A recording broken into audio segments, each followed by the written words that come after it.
നമ്മൾ AI cyber ആക്രമണങ്ങൾ, ആണവായുധങ്ങൾ തുടങ്ങിയ മനുഷ്യനിർമ്മിത ഭീഷണികളെക്കുറിച്ച് നിരന്തരം ആശങ്കപ്പെടുകയും അവയെ പ്രതിരോധത്തിലാക്കാൻ ശ്രമിക്കുകയും ചെയ്യുമ്പോൾ പ്രകൃതിയുടെ മറ്റൊരു മുഖം ഭീകരമായൊരു ദുരന്തം ഒരുക്കുകയാണെന്ന് ശാസ്ത്രലോകം മുന്നറിയിപ്പ് നൽകുകയാണ്.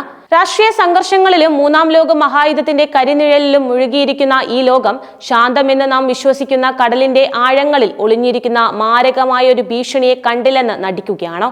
നാഷണൽ അക്കാദമി ഓഫ് സയൻസിന്റെ പ്രൊസീഡിംഗ്സിൽ പ്രസിദ്ധീകരിച്ച ഒരു പുതിയ പഠനപ്രകാരം അമേരിക്കൻ ചരിത്രത്തിലെ ഏറ്റവും വിനാശകരമായ പ്രകൃതി ദുരന്തങ്ങളിലൊന്ന് ഏത് നിമിഷവും സംഭവിച്ചേക്കാം.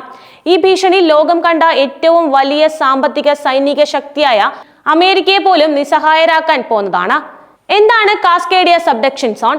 അമേരിക്കയുടെ വടക്കു പടിഞ്ഞാറൻ തീരത്ത് വടക്കൻ കാലിഫോർണിയ മുതൽ കാനഡയിലെ ബ്രിട്ടീഷ് കൊളംബിയ വരെ ഏകദേശം 800 മൈലുകളിലധികം നീളുന്ന ഒരു ഭീമാകാരമായ ഭൂഗർഭ വിള്ളലുണ്ട്.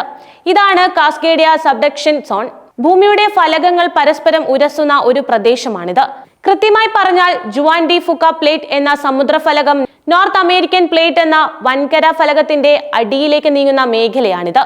സാധാരണയായി ഇത്തരം സബ്ഡക്ഷൻ സോണുകളിൽ ഫലകങ്ങൾ നിരന്തരം ചെറുചലനങ്ങൾ വഴി സമ്മർദ്ദം പുറത്തുവിടാറുണ്ട്.